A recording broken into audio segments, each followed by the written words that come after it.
أعوذ بالله من الشيطان الرجيم. بسم الله الرحمن الرحيم. رب اشرح لي صدري ويسر لي أمري واحلل عقدة من لساني يفقه قولي. رب يسر ولا تعسر وتمم بالخير. اللهم لا سهل إلا ما جعلته سهلا وأنت تجعل الحزن إذا شئت سهلا. اللهم انفعنا بما علمتنا وعلمنا ما ينفعنا وزدنا علما. اللهم صل على محمد وعلى آل محمد كما صليت على إبراهيم وعلى آل إبراهيم إنك حميد مجيد.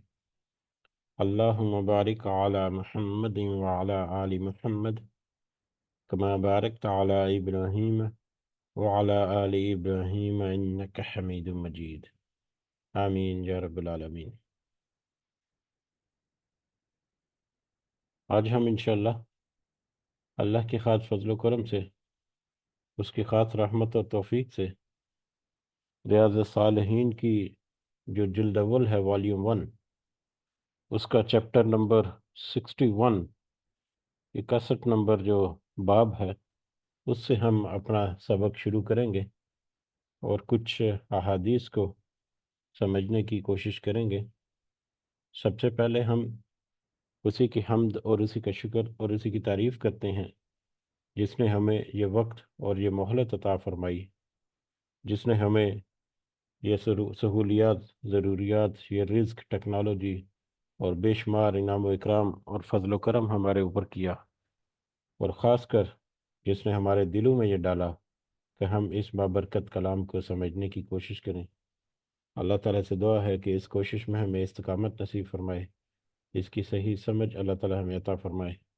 اس کے ذریعے سے اللہ تعالیٰ ہمیں اپنی اور اپنے ساتھیوں کی اصلاح کرنے کی توفیق عطا فرمائے، اور دنیا کے ساتھ ساتھ اللہ ہمیں آخرت کی کامیابی اور بھلائی اور اپنا خاص فضل و کرم ہمارے شامل حال رکھے. آمین یا رب العالمین. چیپٹر نمبر 61 جو کہ ہمارے سامنے یہ ہائی لائٹڈ ہے، اس کا موضوع، اس کا عنوان ہے بخل اور حرص کی ممانعت. اس سے پہلے اگر ہم دیکھیں تو کچھ جو ایک سلسلہ چلتا آ رہا ہے جو کہ چیپٹر نمبر 55 سے شروع ہوگا، 55 نمبر چیپٹر سے شروع ہوا تھا. زہد کی فضیلت، دنیا کم حاصل کرنے کی ترغیب اور فقر کی فضیلت. زہد اور فقر سے جو ایک سلسلہ شروع ہوا تھا، تو تقریباً وہی موضوع مختلف انداز میں، مختلف دوسرے چھوٹے چھوٹے جو مضامین ہیں ان کے ساتھ آگے بڑھتا چلا جا رہا ہے. اور ہم نے دیکھا کہ پھر اس کے بعد ایک چیپٹر میں فاقہ تنگی اور کھانے پینے اور اس طرح کی جو نفسانی لذتیں ہیں ان میں قناعت برتنا اور مرغوب اور لگزریس قسم کی چیزیں جو ہیں اس سے اپنے آپ کو بچا لینا، اس کی کتنی فضیلت ہے. اس کے بعد ایک چیپٹر تھا کہ سوال سے بچنے کے لیے دوسروں کے آگے ہاتھ پھیلانا جو ہے اس سے بچنا، اور درمیانہ روی، خرچ میں، جمع خرچ میں درمیانہ روی اختیار کرنا.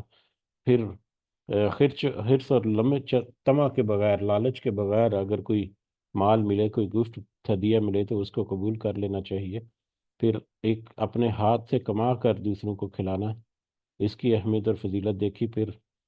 جو آخری چیپٹر ہم نے دیکھا تھا کہ کرم و صحابت اور اللہ پر بھروسہ کرتے ہوئے نیکی کے کاموں میں خرچ کرنے کا بیان. تو یعنی دنیا میں جو اللہ تعالیٰ کی نعمتیں ملی ہیں انسان کو، بے شمار نعمتیں ہیں جس کا احاطہ کرنا ناممکن ہے انسان کے لیے،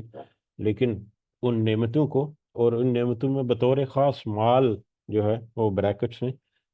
مال بطور خاص، لیکن اس کے علاوہ بھی باقی جتنی محنتیں، جتنے اللہ تعالیٰ کے فضل ہمارے ساتھ ہیں، ان میں سے جتنا ممکن ہو دوسروں کو بھی اس میں حصہ دینا یا دوسروں کے اوپر بھی اس کو خرچ کرنا. اس کی مختلف احادیث اور مختلف پہلو جو ہیں وہ ہم نے پچھلے کچھ چیپٹرز میں دیکھے. آج وہی سلسلہ آگے چلتا چلتا بخل اور حرص کی ممانعت پر آج پہنچا ہے. بخل کنجوسی کو کہتے ہیں، پیسہ نہ خرچ کرنا، ضرورت ہونے کے باوجود پیسہ نہ خرچ کرنا یا مال نہ خرچ کرنا، یہاں تک کہ اپنے گھر والوں یا اپنے خاندان والے جو ہیں یا اپنے بال بچے جو ہیں ان کو بھی کوئی تنگی پرسی میں رکھ لینا، مطلب اللہ تعالیٰ کی طرف سے رزق ملا ہے اس کے باوجود خرچ نہ کرنا مناسب انداز میں معروف طریقے سے، یہ بخل ہے، کنجوسی جس کو عام طور پر کہتے ہیں۔ اور بخل کے ساتھ حرص ہے۔ حرص یہاں پر اس کا ترجمہ جو ہے وہ حرص کیا گیا ہے، جس کا مطلب ہے لالچ اور طمع اور لالچ وغیرہ، لیکن اس کا جو اصل جو لفظ ہے جو عربک میں ہم دیکھ رہے ہیں یہ شح ہے، کہ شح نفس جو ہے اس کے بارے میں کچھ ایک آیت بھی ہم نے کچھ ہی عرصہ پہلے قرآن مجید کے سبق میں بھی پڑھی تھی۔ تو شخہ جو ہے وہ در حقیقت حرص اور لالچ ہی ہے، لیکن یہ حرص اور لالچ ایسا حرص اور لالچ جو مطلب جو اپنے نفسانی خواہش کو حاصل کرنے کے لیے، اپنے نفس کی خواہش کو حاصل کرنے کے لیے کچھ بھی کر گزرے، وہ اس طرح کا حرص اور اس طرح کی لالچ جو ہے وہ شخہ نفسی ہے۔ یعنی کہ مطلب اپنا مال حاصل کرنے کے لیے جس طرح سے بھی جائز ناجائز طریقے ہوں، کرپشن کریں، لوٹ مار کریں، جس طرح سے مرضی مطلب کرتے رہیں، لیکن اپنے نفس کی وہ خواہش جو ہے مال حاصل کرنے کی، بس اس کو پورا کرنا ہے۔ اور اس کے علاوہ یہ خواہش جو ہے مال کے علاوہ دوسری بھی بہت ساری چیزوں میں ہو سکتی ہے، عہدہ کوئی حاصل کرنا، اس عہدہ حاصل کرنے کے لیے مطلب کرپشن کرنا، یا کسی کی ٹانگ کھینچ کر خود آگے بڑھ کر ہونا، میرٹ کی دجیاں اڑا دینا، جو اس طرح کے جتنے معاملات ہیں، دیگر ہمارے بہت سارے معاشرتی معاملات بھی ہیں، بزنس میں پروفٹ حاصل کرنے کے لیے اس میں بے ایمانی کرنا، اس میں اس طرح کے نیگیٹو جتنے ہتھ کنڈے ہیں، سپر پروفٹ کمانا جس کی قطعاً کوئی اجازت نہیں ہونی چاہیے۔ تو یہ بہت ساری چیزیں، وہ بہت سارے منفی کردار جو ایک انسان جو ہے وہ اپنے نفس کی کو آسودہ کرنے کے لیے ناجائز طریقے سے وہ ناجائز ذرائع کہنے کے جو اپناتا ہے اپنے نفس کو تسلی میں رکھنے کے لیے یا اپنے نفس کے لیے، تو وہ سارا شخہ ہوتا ہے، شخہ نفس سے۔ تو اس اعتبار سے یہ شخ نفس جو ہے یہ تو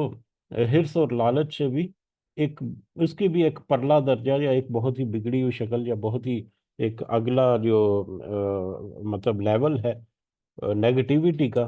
کردار کی خرابی کا، وہ ہے شق نفسی۔ تو یہاں پر ہم اس چیپٹر میں دیکھیں گے، وہ ایک ہی حدیث ہے اس چیپٹر میں، لیکن اس میں بخل سے اور شق نفس سے بچنے کی ممانعت جو ہے اس کی طرف ہمیں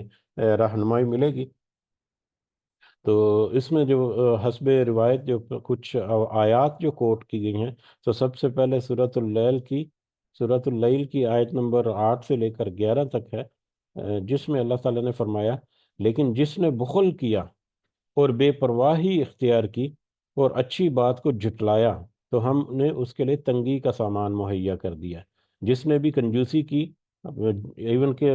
ہونے کے باوجود اپنے اپنے اوپر یا اپنے خاندان والوں کے اوپر خرچ نہیں کیا جائز ضرورت پوری کرنے کے لیے بھی، تو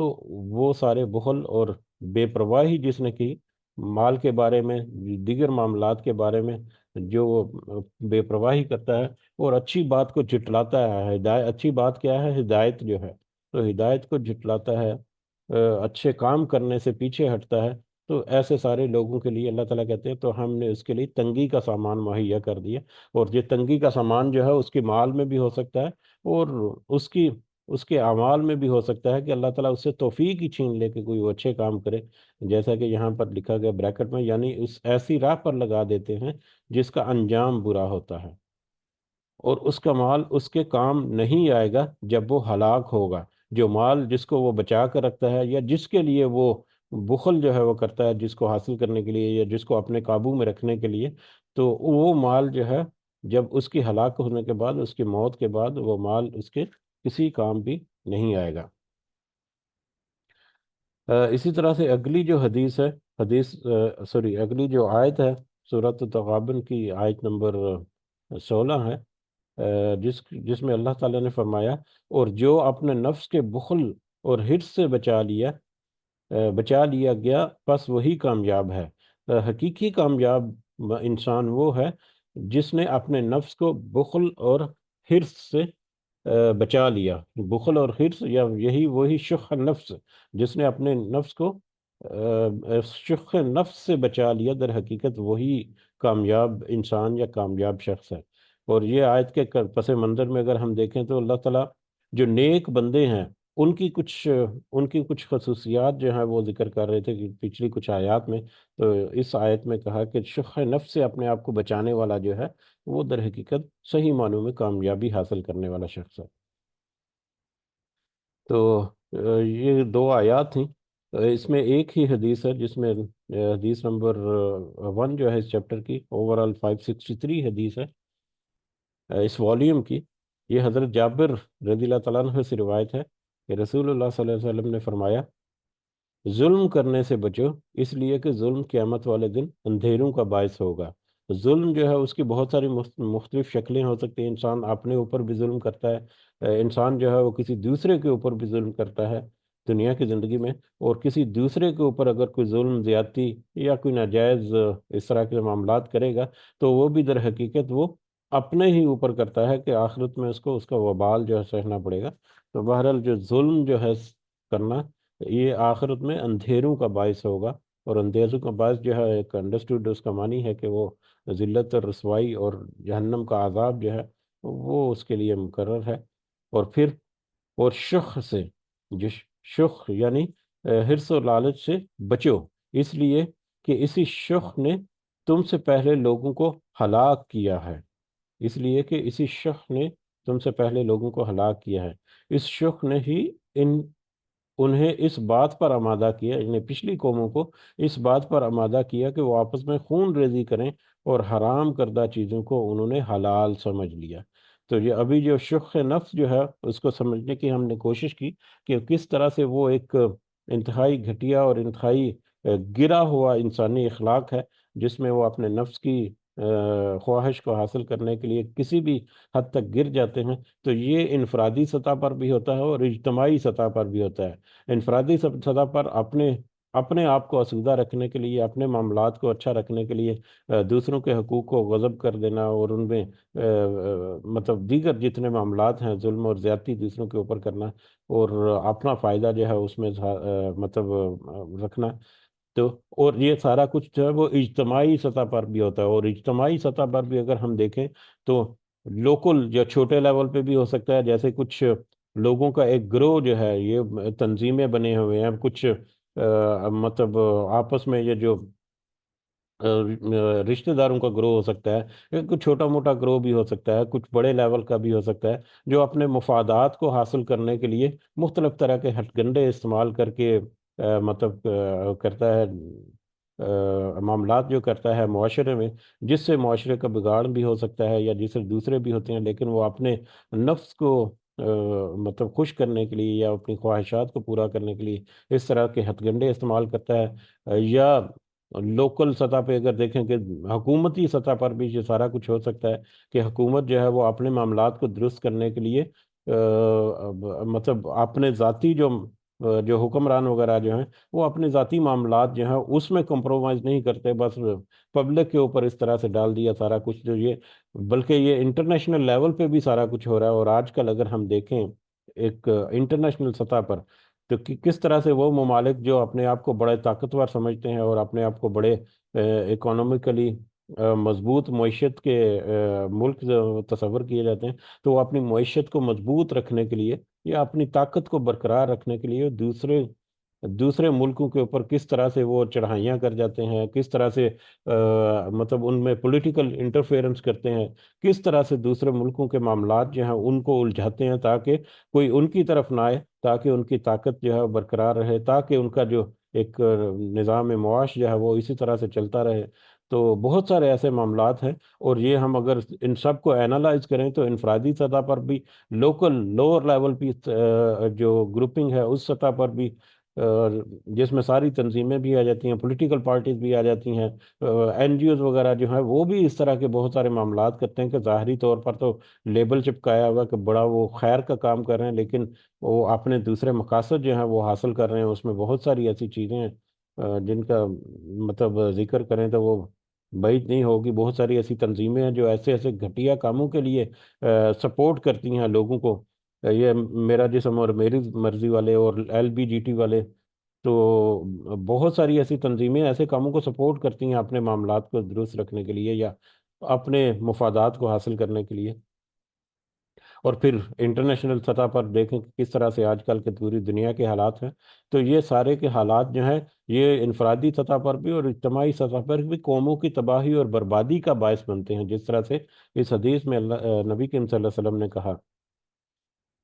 کہ پچھلی قومیں جو ہیں وہ اسی شح نفس کی وجہ سے ہلاک ہوئیں کہ ان میں بھی یہی معاملات جو ہیں وہ انفرادی لیول پر بھی اور اجتماعی لیول پر بھی رہے، جن کی وجہ سے بہت ساری ایسی قومیں ہیں جن کو اللہ تعالیٰ نے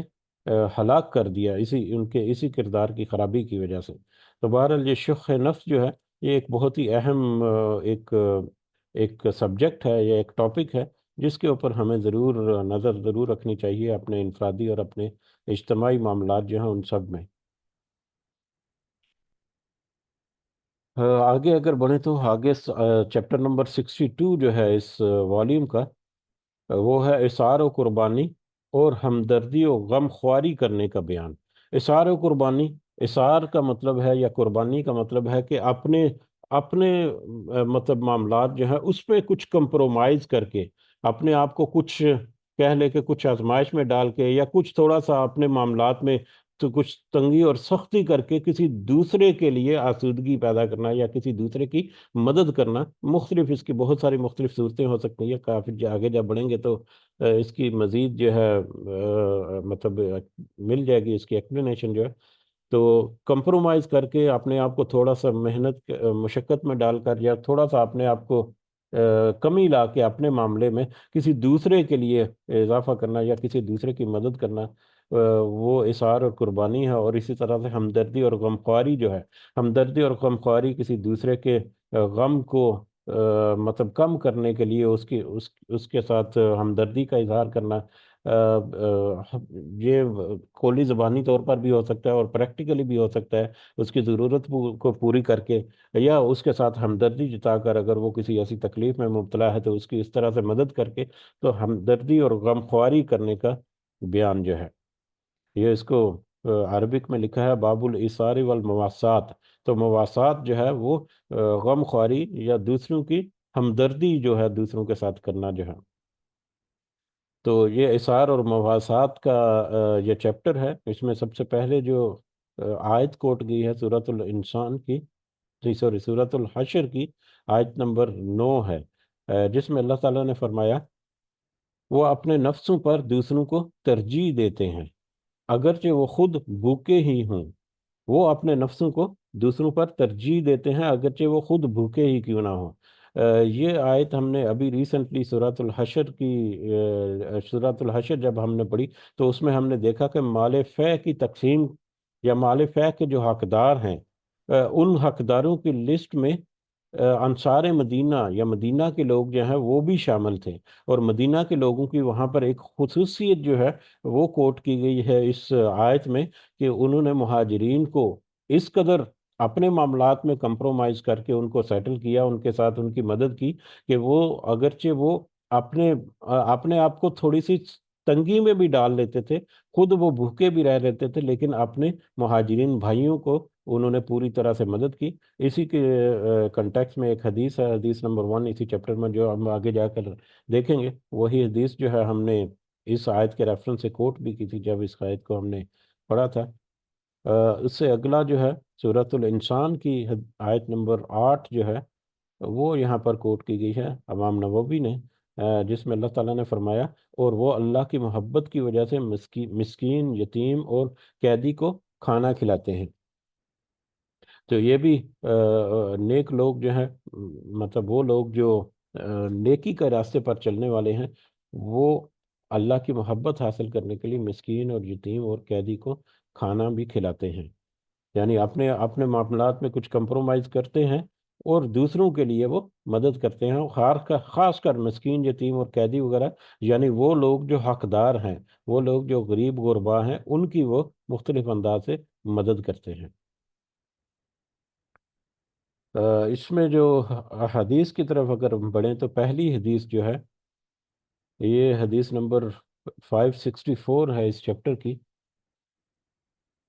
یہ حضرت ابو ہریرہ رضی اللہ تعالیٰ عنہ سے مروی ہے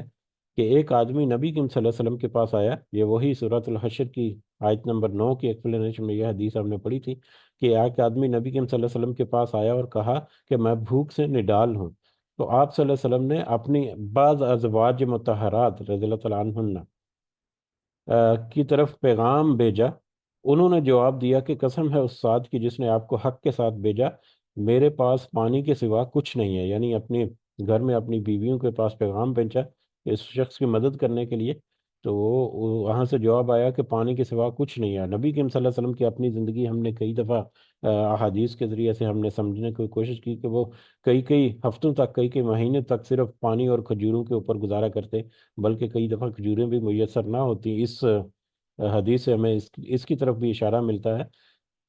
بہرحال آپ صلی اللہ علیہ وسلم نے دوسری بیوی کی طرف پیغام بھیجا،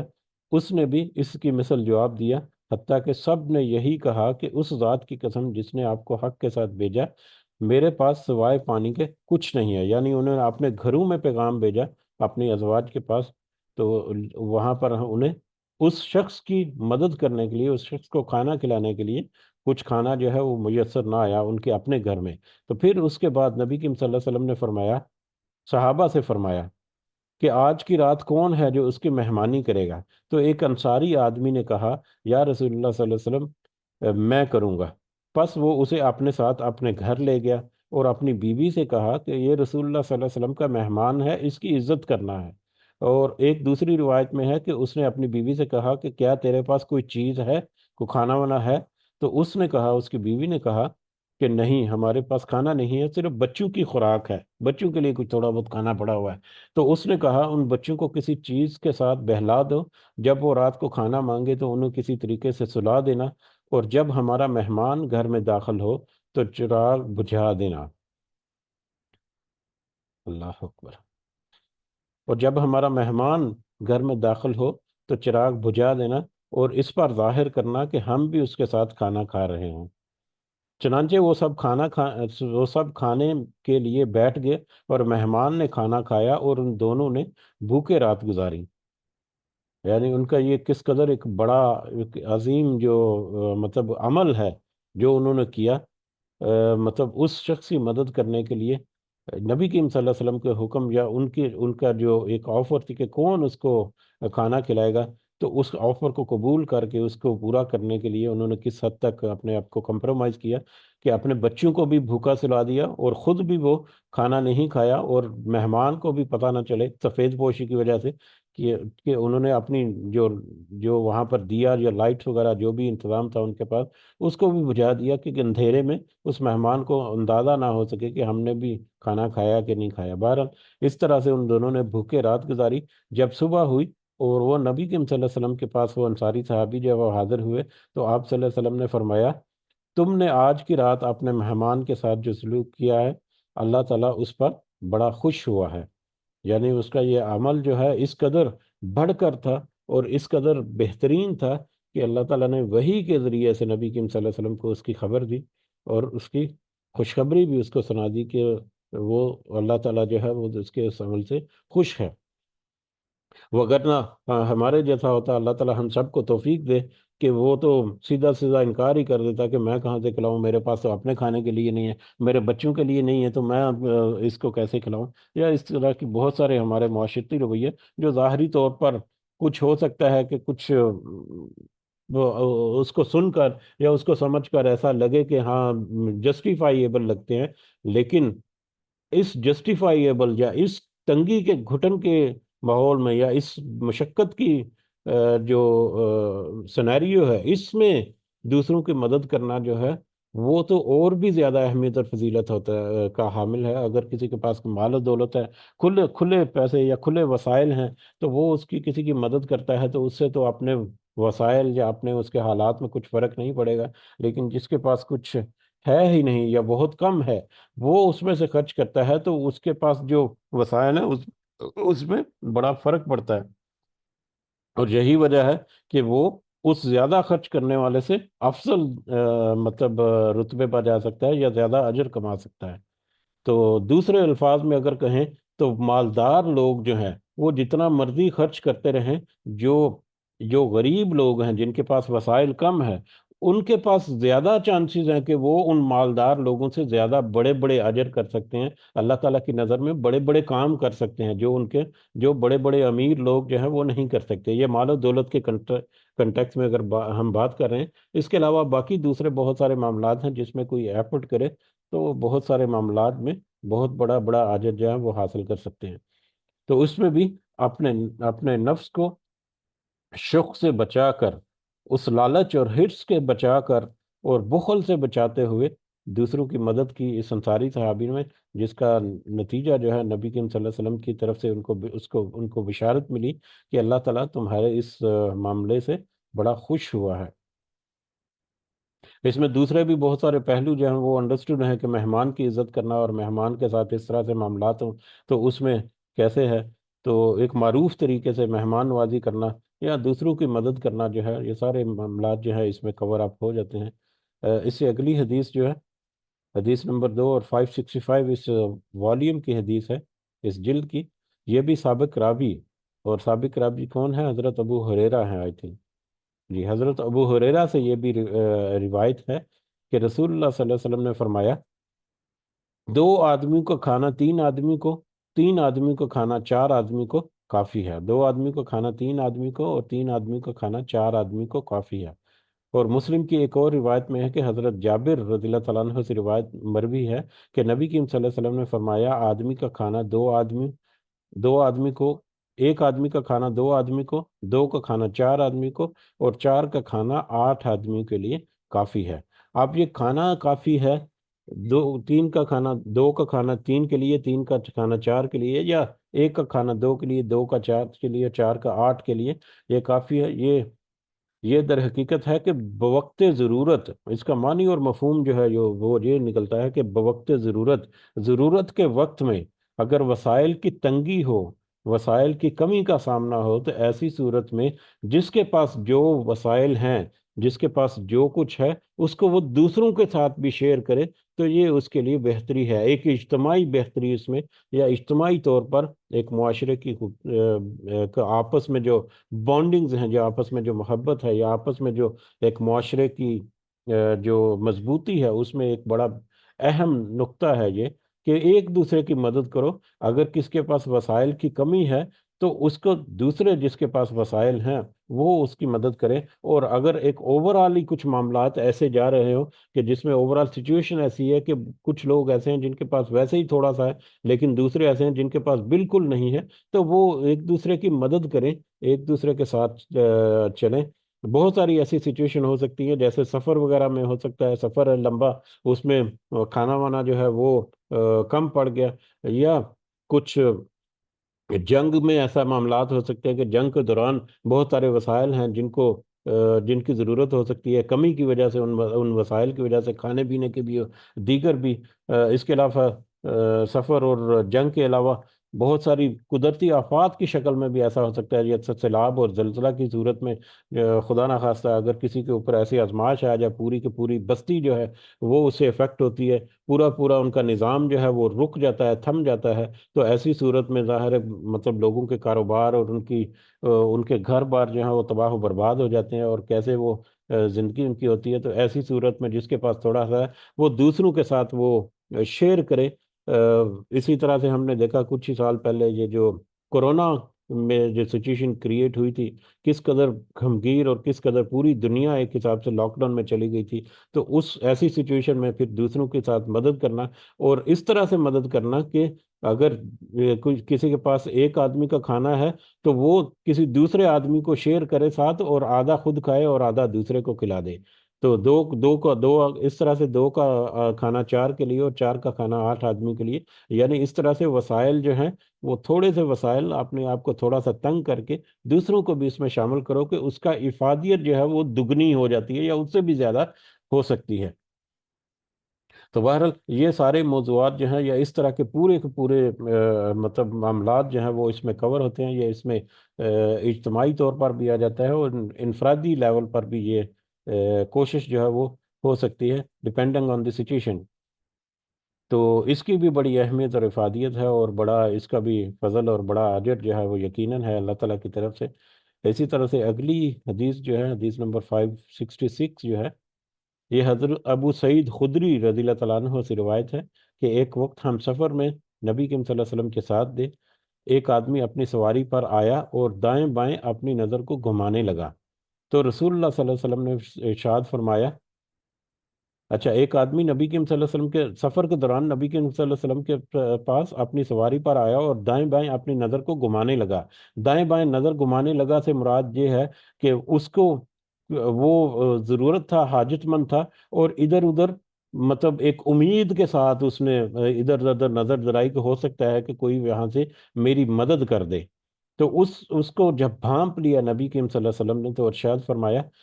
جس کے پاس فالتو سواری ہو تو اس کو چاہیے کہ وہ اسے دے دے۔ اب جس کے پاس فالتو سواری، کیونکہ اردو جو ہے وہ ایگزیکٹ معنی اور مفہوم نہیں دیتی عربی ٹیکسٹ کا، تو یہاں پر اگر ہم عربی میں دیکھیں تو وہ ہے من کان ماہو فضل،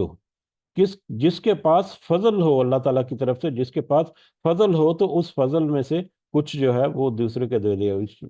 تو فضل جو ہے، اس سے پہلے ہم نے سمجھنے کی کوشش کی ایک کچھ ہی عرصہ پہلے غالباً، کہ ایک ہوتا ہے اجر۔ اللہ تعالیٰ قیامت کے دن دو چیزیں جو ہیں وہ عطا کریں گے نیک بندوں کو، ایک اجر کا بدلہ دیں گے اور دوسرا اپنا فضل و کرم اس میں شامل کریں گے۔ تو اس وقت ہم نے سمجھنے کی کوشش کی تھی کہ اجر جو ہے وہ ملتا ہے جو کوشش جس نے کی، اس کوشش کے بدلے میں جو اس نے کمایا دنیا کی زندگی میں، اس دنیا کی زندگی میں جو اس کی ایفرٹ تھی، اس کے بدلے میں اللہ تعالیٰ اس کے لیے جو آسودگی کریں گے یا جو رحمت کریں گے، وہ اس کا اجر ہے۔ اور فضل کیا ہے کہ اس بدلے کے علاوہ اس اجر میں ایک اضافی طور پر اس میں بونس اس کو جو عطا کریں گے، وہ فضل ہیں۔ تو اللہ تعالیٰ کا فضل جو ہے اس کا مطلب یہ ہے کہ ضرورت سے زیادہ، ایک انسان کی ضرورت سے زیادہ کچھ بھی ہے اس کے پاس، تو وہ اللہ تعالیٰ کا در حقیقت فضل ہے اس کے اوپر دنیا کی زندگی میں بھی۔ ٹھیک ہے، تو اس فضل کو اللہ تعالیٰ نے یہاں پر کوٹ کیا اس حدیث میں، کہ اگر اللہ تعالیٰ نے کسی کے اوپر فضل کیا ہوا ہے تو پھر اس کو چاہیے کہ اپنی جو اضافی جو وسائل ہیں اس کو وہ دوسروں کے اوپر خرچ کرے۔ تو لہٰذا یہ فضل جو ہے وہ عربی معنی اور مفہوم کے تحت ہم اس حدیث کو سمجھنے کی کوشش کریں گے، تو انشاءاللہ ہمیں زیادہ یہ وسیع ایک اس میں ہدایت جو ہے وہ ملے گی انشاءاللہ۔ بارہ نبی کریم صلی اللہ علیہ وسلم نے ارشاد فرمایا، جس کے پاس فالتو یا اضافی یا اللہ کے فضل میں سے کوئی سواری ہو تو اس کو چاہیے کہ وہ اسے دے دے۔ جس کے پاس سواری نہ ہو اور جس کے پاس زائد توشہ ہو، زائد توشہ یہاں پر یہ توشہ جو ہے اس کے بارے میں بھی فضل کا لفظ استعمال کیا عربی زبان میں۔ تو زائد توشہ، توشہ سے مراد کھانے پینے کا یا راستے کا زاد راہ بھی جسے کہہ سکتے ہیں، سفر کرنے کے لیے جو زاد راہ ہوتی ہے وہ، یا کھانے پینے کا کچھ اضافی سامان ہے کسی کے پاس اللہ تعالیٰ کی طرف سے فضل کیا ہوا، تو وہ اس کو دے دے۔ جس کے پاس توشہ بھی نہ ہو، تو توشہ نہ ہو، تو اس طرح سے آپ صلی اللہ علیہ وسلم نے مختلف قسم کے مالوں کا ذکر کیا، کہ کوئی اللہ کی فضل سے کوئی یہ مال بھی ہو، کوئی کپڑا ہے کسی کے پاس، کوئی جوتا اضافی ہے، یا کوئی اور چیز جو ہے وہ اضافی ہے اللہ تعالیٰ کی طرف سے فضل ہے اس کے اوپر، تو اس کو اس شخص کی مدد کے لیے وہ دے دے اسے۔ اور صحابہ کرام کہتے ہیں یہاں تک کہ ہم نے خیال کیا کہ ہم میں سے کسی کے شخص کے پاس زائد اگر ہے، تو زائد ضرورت چیز میں کوئی ہے تو اس میں اس کا کوئی حق نہیں ہے، کہ ہم نے خیال کیا کہ ہم میں سے کسی شخص کا زائد ضرورت چیز جو ہے اس میں اس کا کوئی حق نہیں ہے۔ یعنی اس قدر نبی کریم صلی اللہ علیہ وسلم نے ترغیب دی اور اس قدر زور دے کر سب سے کہا کہ اللہ کے پاس فضل میں سے تمہارے پاس اضافی کوئی چیز تم مطلب کھانے پینے کی ہے یا سواری ہے یا اس کے علاوہ کوئی اور بھی ہے، تو اس قدر وہ نبی کریم صلی اللہ علیہ وسلم نے مطلب اس انداز میں کہا اور اس قدر اس کے اوپر زور دیر کر کہا کہ صحابہ کرام کو ایسا لگا کہ ہمارے پاس جو ہماری ضرورت سے زیادہ چیزیں ہیں ان کے اوپر ہمارا کوئی حق ہی نہیں ہے، دراصل وہ حقدار لوگوں کا یا غریب اور مسکین لوگوں کا حق ہے کہ وہ ان کو دے دیا جائے۔ تو یہ بھی ایک اگر موضوع کے اعتبار سے دیکھا جائے تو یہ ایک بہت اہم اور بہت ہی بڑی حدیث ہے، معنی اور مفہوم کے اعتبار سے بھی اور ہدایت اور رہنمائی کے اعتبار سے بھی، اور ضرورت سے زیادہ اس کے بارے میں بھی پچھلے چیپٹرز میں ہم نے سمجھنے کی کوشش کی ہے کہ اپنی ضروریات کو پورا کرنے کے لیے مناسب حد تک معروف طریقے سے کوئی جمع پونجی بھی اگر ہے، جیسے کوئی بچوں کی کوئی یونیورسٹی فیسز جو ہے وہ سمیسٹر بیسس پہ یا اینول بیسس پہ اگر کرنی ہے تو ایک یکدم میں نہیں ہے، تو تھوڑے تھوڑے سے کر کے، تاکہ وہ جب ڈیو ہو جائے تو اس وقت وہ اس کو ادا کر سکے، اپنے معاملات کو، اپنے خرچے جو ہیں ان کو پورا کرنے کے لیے، یا آپ ایک مکان جو ہے اس کو حاصل کرنے کے لیے تھوڑا بہت، یعنی اپنی زندگی گزارنے کے لیے معروف طریقے سے ضرورت کے مطابق اپنا معاملات جو ہے اس کو رکھنا جو ہے وہاں تک تو اجازت ہے، لیکن ضرورت سے زائد جو ہے اس کے لیے بہت زیادہ ترغیب دی گئی ہے کہ وہ اللہ کے راستے میں خرچ کر دیا جائے۔ اور ہمیں، کیونکہ ہم تو مطلب لوور یا مڈل کلاس کے ہیں، اللہ تعالی ہم سب میں کے اوپر اپنا خاص فضل و کرم رکھے، آمین۔ لیکن ہم دیکھتے ہیں کہ دنیا میں بہت سارے لوگ ایسے ایسے موجود ہیں جن کے پاس مطلب کروڑوں نہیں، اربوں اربوں روپیہ ہیں، اور ایسے ایسے اتنی اتنی دولت ہیں کہ ان کی کئی کئی نسلیں اگر کچھ بھی نہ کریں، گھر میں بیٹھے رہیں، وہ جس کو کہتے ہیں نا تنکا بھی نہ دوہرا کریں، اتنا کام بھی نہ کریں، تو وہ کئی کئی نسلیں جو ہیں آگے وہ اس مال سے فائدہ اٹھا سکتی ہیں۔ لیکن وہ کس طرح سے حرص اور لالچ میں پڑے ہوئے ہیں کہ وہ ان کے اپنے پیٹ جو ہیں وہی نہیں بھرتے، اور اس کے باوجود وہ لالچ ایسا ہے کہ وہ اس میں اضافے کی طرف ہی ہمیشہ وہ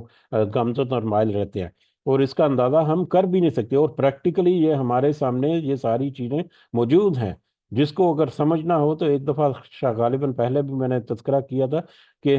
آپ کیلکولیٹ کریں، صرف 1 ارب، کوئی بھی 1 ارب روپیہ ہے، اگر اس کو 1 ارب روپے کو اگر آپ کیلکولیٹ کریں اپنے کیلکولیٹر کے اوپر، تو 1 ارب روپیہ، صرف 1 ارب روپیہ جو ہے روزانہ کی بنیاد پر، روزانہ کوئی آدمی اس کے پاس اگر 1 ارب روپیہ ہے اور وہ روزانہ کا 1 لاکھ روپیہ خرچ کرنا ہے، روزانہ کا، مہینے کا، سال کا نہیں، روزانہ اس کے سے 1 لاکھ روپے خرچ کرے، تو 27.4 سال، یعنی تقریباً 27.5 سال تک وہ 1 ارب روپیہ خرچ کرے گا۔ 27.5 سال تک تقریباً وہ روزانہ 1 لاکھ روپیہ خرچ کرے تو 1 ارب روپے کی اماؤنٹ اس کے خرچ ہوگی۔ اور ہم روزانہ میڈیا میں سنتے ہیں کہ کتنے کتنے اربوں روپیہ جو ہے وہ غبن کیا، اور اس طرح سے کر کے وہ مطلب مال ہے چھائے ہوئے ہیں، اور اس طرح سے مطلب کاروبار میں بھی فائدے اٹھائے گئے ہیں، اور کیسے کیسے، تو خاص کر ان لوگوں کے پاس جن کے پاس اضافی مال ہے، جن کے پاس در حقیقت اللہ کا فضل ہے۔ ویسے تو یہ جو ناجائز طریقے سے ہتھیائی گئی دولت جو ہے وہ تو یقیناً کسی بھی صورت اس کو اللہ تعالیٰ کا فضل شمار نہیں کرنا چاہیے، وہ تو در حقیقت دوزخ کی آگ جو ہے وہ اپنے پیٹوں میں یا اپنے گھروں میں وہ بھر رہے ہیں۔ اللہ تعالیٰ ہم سب کو ایسی کسی بھی آگ سے یا ایسی کسی بھی آزمائش سے محفوظ رکھے، یہ بھی ایک بڑی سخت آزمائش ہے در حقیقت۔ لیکن بہرحال ظاہری طور پر ہمیں لگتا ہے کہ وہ بہت ہی آسودگی والے ہیں، اور ان کے اوپر خاص کر جو ہے یہ ساری چیزیں جو ہیں یہ لاگو ہوتی ہیں، تو ہمیں اپنے آپ کو اسے استثناء نہیں کرنا چاہیے، ہمیں اپنے معاملات میں بھی تھوڑا سا مطلب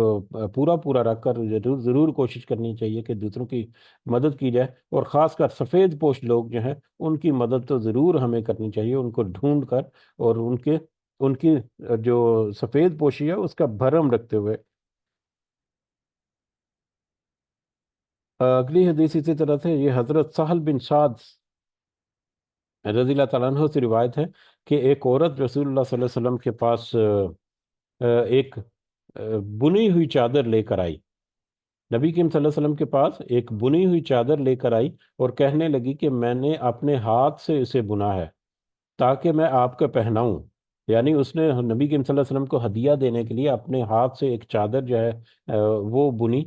اور وہ نبی کریم صلی اللہ علیہ وسلم کو پیش کی، رسول اللہ صلی اللہ علیہ وسلم نے اسے اپنی ضرورت کی چیز سمجھتے ہوئے قبول کر لیا، کہ ان کو لگا، ان کو یہ اندازہ ہوا کہ یہ ایک تو یہ بڑے خلوص کے ساتھ لے کر آئی ہے، اور دوسرا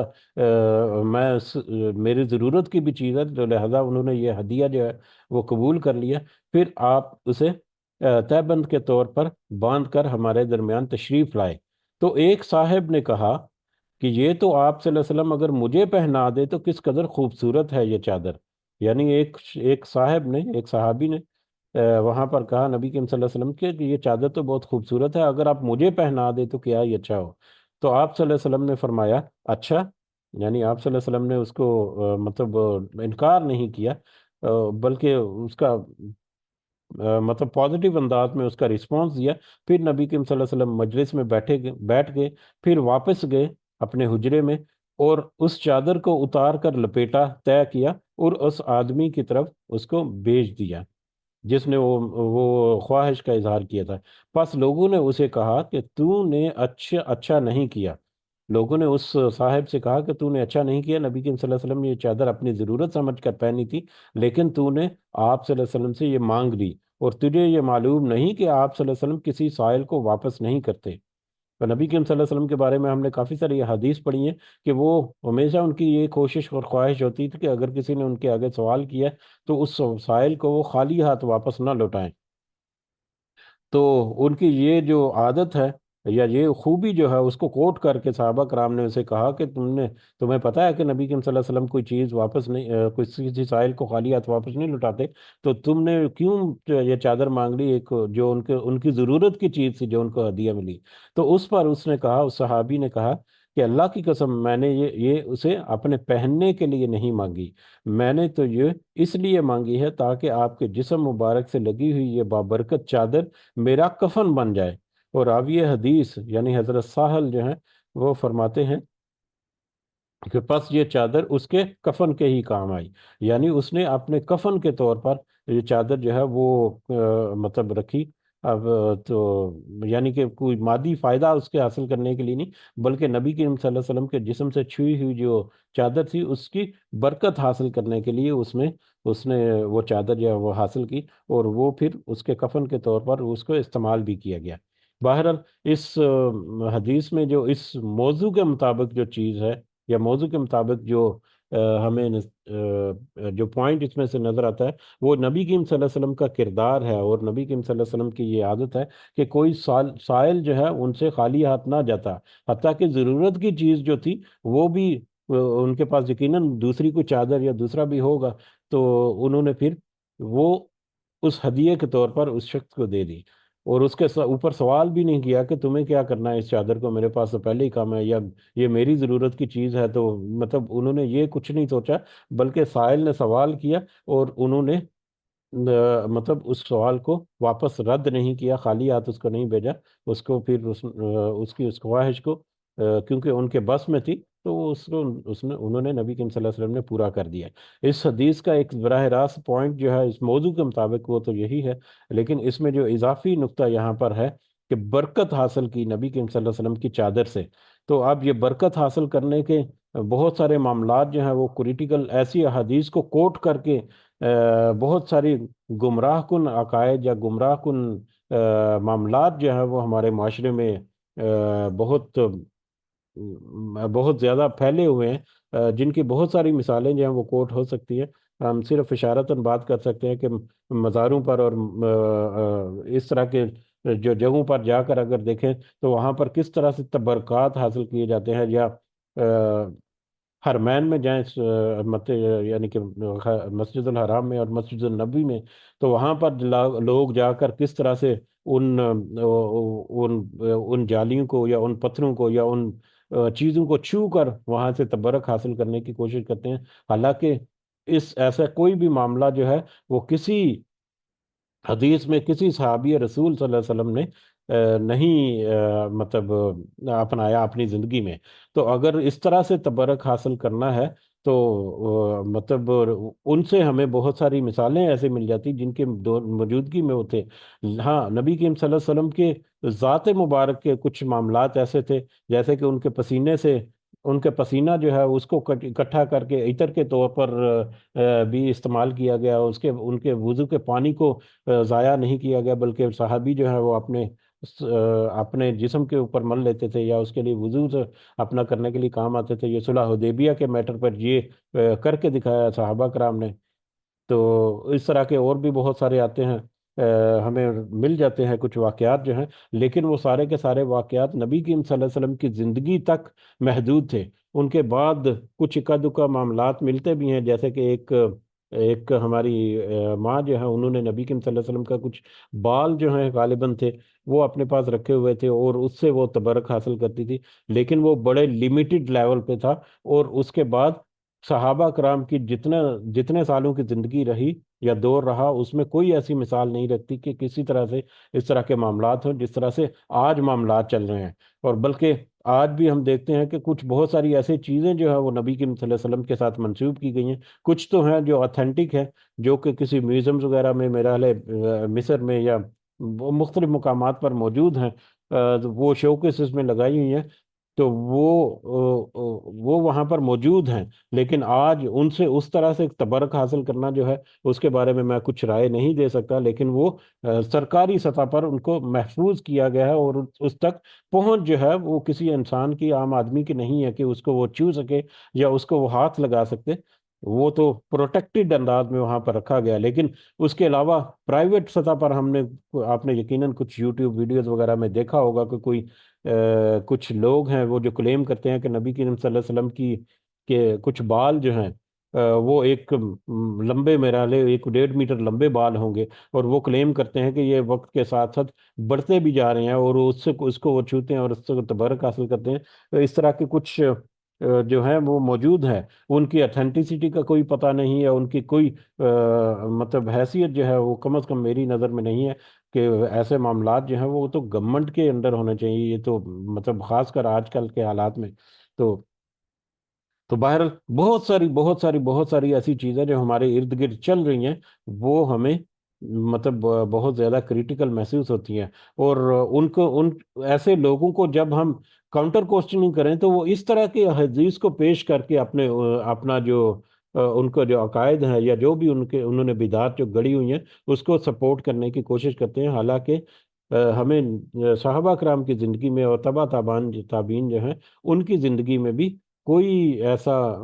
معاملات یا کوئی ایسے واقعات جو ہے وہ نہیں ملتے۔ تو لہٰذا اس میں ہمیں کیئرفل رہنے کی ضرورت ہے انشاءاللہ۔ تو اللہ تعالی ہمیں محفوظ رکھے ایسے کسی بھی معاملات میں، اور ضرور اللہ تعالی ہمیں بچائے ایسے کسی بھی فتنے سے جو کہ یقیناً شرک کی طرف لے کر جاتا ہے، اور شرک کی طرف جو جاتا ہے یقیناً پھر اللہ تعالیٰ کا یہ واضح پیغام ہے، واضح وارننگ ہے، بہت واضح اللہ تعالیٰ کی طرف سے تھریٹ الرٹ جو ہے وہ جاری کر دیا گیا ہے کہ جس نے شرک کے ساتھ اپنی موت کو گلے لگایا، وہ اس کے لیے تو سوال ہی نہیں پیدا ہوتا کہ وہ جنت میں چلا جائے، چاہے اس نے دنیا میں کتنے ہی اچھے اور کتنے ہی کام جو ہیں وہ کیے ہوں۔ تو اللہ تعالیٰ سے خاص کر دعا ہے کہ ہمیں شرک سے محفوظ رکھے، اور ہمیں توفیق دے کہ ہم دوسرے معاملات میں بھی اللہ تعالیٰ کے احکامات کی پابندی کرتے رہیں، آمین۔ آگے بڑھتے ہیں، اس چیپٹر کی یہ آخری حدیث ہے، حدیث نمبر 5، اور اس والیوم کی حدیث 568 ہے۔ یہ حضرت ابو موسیٰ سے ہے، ابو موسیٰ الاشری قبیلے سے یا کنبے سے ان کا تعلق تھا۔ تو حضرت ابو موسیٰ رضی اللہ تعالیٰ عنہ سے روایت ہے کہ رسول اللہ صلی اللہ علیہ وسلم نے فرمایا، عشری حضرات، عشری قبیلہ جو ہے، عشری حضرات جب جہاد کے سفر میں زاد راہ ختم ہو جاتا یا ختم ہونے کے قریب ہوتا ہے، یا مدینے میں حالت قیام میں ان کے اہل و عیال کا کھانا کم ہو جاتا ہے، تو ان کے پاس جو کچھ ہوتا ہے سب ایک کپڑے میں جمع کر لیتے ہیں، پھر اس کو برتنوں میں مساوی طور پر تقسیم کر لیتے ہیں۔ پس یہ لوگ مجھ میں سے ہیں اور میں ان میں سے ہوں۔ یہ بخاری اور مسلم کی حدیث ہے، اور معنی اور مفہوم کے اعتبار سے بہت ہی خوبصورت حدیث ہے، اور بہت ہی مطلب سبق آموز ایک حدیث ہے یہ۔ اس میں نبی کریم صلی اللہ علیہ وسلم نے اشعری قبیلہ جو ہے یا اشعری جو فیملی ہے اس کی ایک خصوصیت جو اس کی ایک خوبی ذکر کی ہے کہ جب وہ جہاد میں ہوتے ہیں اور جہاد کے دوران ان کے جو وسائل ہیں یا ان کا جو مال ہے یا ان کے خاص کر کھانے پینے کے معاملات میں یا دوسرے، کہ جب وہ زاد راہ ختم ہونے کے قریب آتا ہے، یا جب وہ نارمل حالات میں بھی اپنے ہوتے ہیں اپنے قبیلے میں یا اپنے گزر بسر کی جگہوں پر، اپنے شہروں میں، تو وہاں پر بھی ان کے پاس کسی معاملے میں جب کمی ہوتی ہے تو وہ سارا اپنا کھانا جو ہے وہ ایک کپڑے میں جمع کر لیتے ہیں، اور پھر برتنوں میں مساوی تقسیم کر لیتے ہیں۔ کپڑے میں جمع کر کے برتنوں میں مساوی تقسیم کرنے کا کیا مطلب ہے کہ جتنے بھی لوگ ہیں اس گروہ میں اس جگہ پر، وہ سب کے سب اپنا جتنا کھانا ہے وہ ایک جگہ پر جمع کر دیتے ہیں۔ اب کسی کے پاس مثال کے طور پر کسی کے پاس ایک روٹی ہے، کسی کے پاس آدھی ہے، کسی کے پاس ہے ہی نہیں ہے، کسی کے پاس 3-4 روٹیاں ہیں، تو جتنا ہے کسی کے پاس کم ہے، کسی کے پاس زیادہ ہے، کسی کے پاس بالکل بھی نہیں ہے، تو وہ جتنی ہے جس کے پاس، وہ سارے کے سارے ایک جگہ پر اکٹھی کرتے ہیں، اور ایک جگہ پر اکٹھی کر کے جتنے لوگ وہاں پر موجود ہیں یا جتنے لوگ وہ حقدار ہیں اس کے اوپر برابر تقسیم کر دیتے ہیں۔ اب برابر تقسیم کرنے سے کیا ہے کہ جس کے پاس بالکل نہیں ہے اس کے پاس بھی کچھ مل گیا، اور جس کے پاس زیادہ تھا اس کے پاس بھی تھوڑا سا، جتنی اس کی ضرورت ہے وہ اس کے پاس رہ گیا، اور باقی جو ہے اس نے دوسروں کو دے دیا۔ اب کس نے کتنا اس میں حصہ ڈالا وہ بھی پتہ نہیں، سفید پوشی کا بھی برہم رہا، اور جس جس کو جو ضرورت مند ہے اس کی ضرورت بھی پوری ہوگی۔ تو یہ ایک بہت ہی خوبصورت انداز یا بہت ہی خوبصورت طریقہ جو ہے اس حدیث میں ہے، اور اس وجہ سے نبی کریم صلی اللہ علیہ وسلم جو ہے انہوں نے اشری قبیلے کی تعریف کی، اور یہاں تک کہہ دیا کہ پس یہ لوگ مجھ سے ہیں اور میں ان میں سے ہوں، یعنی ان کا یہ عمل اتنا پسند ہے کہ میں بھی اگر ہوں تو میں بھی اس عمل کو پسند کرتا ہوں، یا میں بھی اس عمل کو کی تائید کرتا ہوں، کہ میں بھی اس طرح کے لوگوں میں، یا ایسے لوگ جو لوگ ایسا کرتے ہیں سمجھے کہ وہ میرے راستے پر چلنے والے ہیں یا میری تقلید کرنے والے جو لوگ ہیں یہ۔ بار معنی اور افادیت کے اعتبار سے یہ حدیث جو ہے وہ بہت خوبصورت بھی ہے اور بہت وسیع بھی ہے، کہ ہم اپنے وسائل کو تقسیم کریں دوسروں میں، ہم اپنے وسائل جو ہیں ان کو دوسروں میں بانٹیں۔ اور اس کے بارے میں ایک ایک یہ اکانومک لا یا کمرشل لا جو ہے اسلام کا، وہ بھی میں نے ایک دو دفعہ تذکرہ کیا ہے، کہ مطلب اگر کوئی مال جو ہے وہ دوسروں کی مدد اس طرح سے بھی کر سکتا ہے کہ اپنی جمع پونجی یا ضرورت سے زیادہ مال جو ہے، یا کئی دفعہ ایسا ہوتا ہے کہ سیونگ اس کے پاس پڑی ہوئی جس کو 1 سال 2 سال 3 سال کے بعد اس کو استعمال کرتا ہے، تو ایسے مال کو اگر انویسٹ کر دیا جائے تو وہ براہ راست تو نہیں، لیکن بالواسطہ ایک اوورال ایک معاشرتی جو مطلب اکانومک ایکٹیویٹیز جو ہیں اس میں امپروومنٹ لاتی ہے، جس کے ذریعے سے پھر مطلب ایک فلو آف انکم جو ہے وہ انکریز ہوتا ہے، مطلب معاشی سرگرمیاں جو ہے وہ بڑھتی ہیں، پرائسز جو ہے وہ کنٹرول ہو جاتی ہیں، اس کے علاوہ بے روزگاری میں جو کمی جو ہے وہ آتی ہے، تو بہت سارے ایسے فوائد حاصل کرتے ہیں گو کہ وہ اپنے ہی بزنس میں کسی میں انویسٹ کرتا ہے اپنے ہی کسی فائدے کے لیے، لیکن در حقیقت اس کے ذریعے سے وہ اوورال پورے معاشرے کو فائدہ دیتا ہے۔ تو لہٰذا ایک بڑے خوبصورت قوانین ہے جو ہمیں اسلام جو ہے ہمارا دیتا ہے۔ تو اپنی مال دولت کو جمع رکھنے کے بجائے دوسروں کے اوپر خرچ کرنا کسی بھی طریقے سے کہ وہ اس آسودگی کا باعث بنے، انفرادی طور پر بھی یا اجتماعی طور پر بھی، اور اس میں خاص کر جو ہے سفید پوشی کا برہم جو ہے وہ رکھتے ہوئے کہ جو سفید پوش لوگ ہیں ان کی سفید پوشی جو ہے وہ بھی برقرار رہے اسی طرح سے۔ تو اس طرح سے جو بھی کرتا ہے اس کی بڑی فضیلت جو ہے یا اس کی بڑے رتبے کی طرف اشارہ کرتی ہے یہ حدیث بھی، اور اس طرح کی اور بھی باقی بہت ساری احادیث اور آیات بھی جس کو ہم کوٹ کرتے ہیں یا جس کو ہم سمجھنے کی کوشش کر رہے ہیں۔ بہرحال اللہ تعالیٰ سے دعا ہے کہ ان سارے معاملات میں ہمارے سینے کو کھولے، ہمارے دلوں کو اللہ تعالیٰ وسیع کرے، وسعت بخشے، اور ہمیں یہ توفیق دے کہ ہمارے پاس جتنے بھی وسائل ہیں ان وسائل میں سے ہم دوسروں کے اوپر خرچ کریں، دوسروں کی ضروریات پورے کریں۔ اور خاص کر میں مطلب کہوں گا کہ آج کل کچھ ہمارے معاملات ایسے ہیں جو خاص کر جو اوورسیز ہیں ان کو خیال رکھنا چاہیے، اپنے جو بہن بھائی ہیں، جیسا کہ پاکستان کے حالات ہمیں پتہ ہے، تو اس کے علاوہ مطلب سب کو اپنے اپنے معاملات کا پتہ ہوتا ہے، تو ایسے معاملات میں جب کہ سچویشن بہت کریٹیکل ہوتی چلی جا رہی ہے تو اپنے بہن بھائی یا اپنے جتنے رشتہ دار ہیں ان کی طرف اپنی ضرور نظر رکھیں، اور بغیر ان کے کہے ان کی کچھ نہ کچھ جو ہے نا ان کی کنڈیشن یا ان کی سچویشن کا اندازہ کرتے ہوئے اس کے مطابق ان کی ضرور سپورٹ کریں۔ اللہ تعالیٰ ہمارا حامی و ناصر ہو اور ہماری مدد کریں، کہ اور ہمیں توفیق دے کر ہماری مدد کرے کہ ہم اس کے راستے میں اپنے وسائل اور اپنی جو مال ہیں اس کو خرچ کریں۔ آمین یا رب العالمین، وما علینا الا البلاغ المبین۔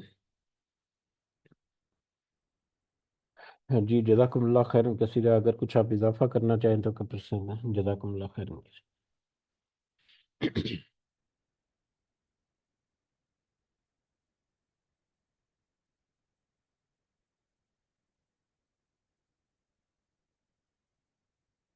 ہاں جی ٹھیک ہے، اجازت کی طرف بڑھتے ہیں۔ سب کو دعاؤں میں ضرور یاد رکھیں، اللہ تعالیٰ ہم سب کا حامی و ناصر ہو، ہمارے معاملات میں اللہ تعالیٰ خاص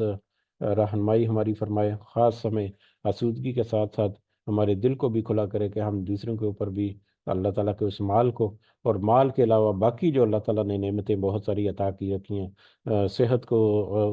اللہ تعالیٰ اپنے راستے میں کھپانے کی توفیق دے، ہمارا جو علم جو ہے جو بھی ہمارے پاس ہے اس کو اللہ کے راستے میں ہمیں کھپانے کی توفیق دے، دیگر معاملات میں بھی اللہ تعالیٰ ہمیں توفیق دے کہ ہم اس کے راستے میں چلیں، کیونکہ توفیق کا چھن جانا اللہ کے راستے میں خرچ کرنا یا دوسرے دوسرے معاملات میں، یہ بھی اللہ تعالیٰ کی طرف سے سزا کا